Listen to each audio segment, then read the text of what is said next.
안녕하세요. 인성서 위드성서 여정의 바라키입니다. 오늘은 뜻밖의 두 아내를 얻게 된 야곱 이야기를 하려고 합니다. 창세기 29장 25절에서 30절의 말씀입니다. 아침에 일어난 야곱은 신부가 바뀐 것을 알고 너무나 놀랐을 것 같습니다. 라헬이 아니라 레아를 보게 된 거죠. 야곱이 라반에게 항의합니다. 저에게 이러실 수가 있습니까? 제가 라헬을 얻는 대신 외삼촌 일을 해드리지 않았습니까? 그런데 왜 저를 속이셨습니까? 7년 만에 들리는 야곱의 목소리입니다. 항의하는 소리입니다.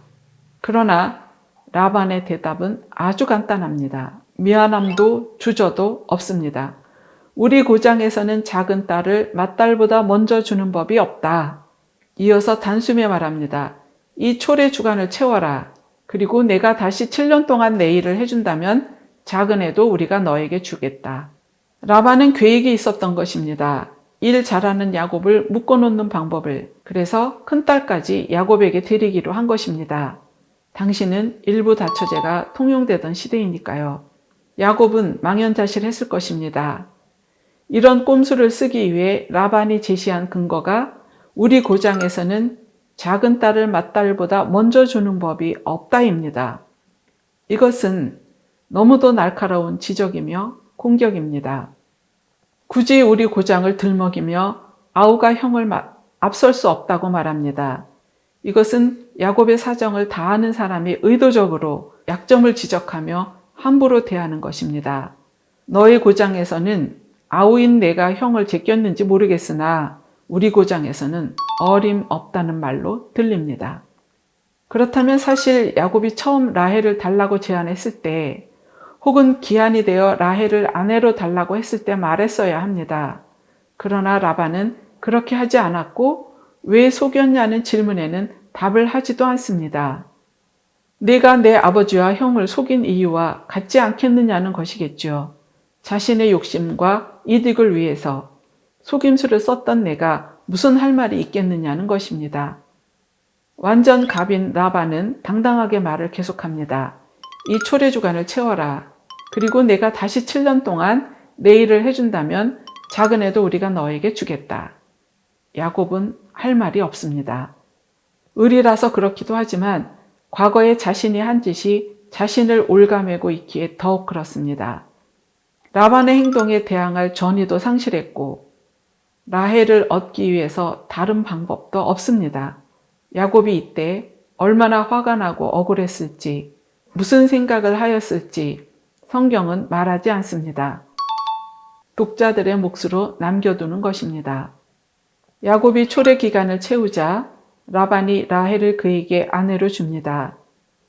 당시의 문화 풍습으로는 가능하고 자연스러운 일이었습니다. 다처, 자매가 한 남자에게 처로 들어가는 일 등 흥미로운 것은 성서에서 라헬을 언급할 때에만 유독 아내라는 말을 수식어로 덧붙여 말한다는 것입니다. 28절에 라반은 그의 딸 라헬을 그에게 아내로 주었다.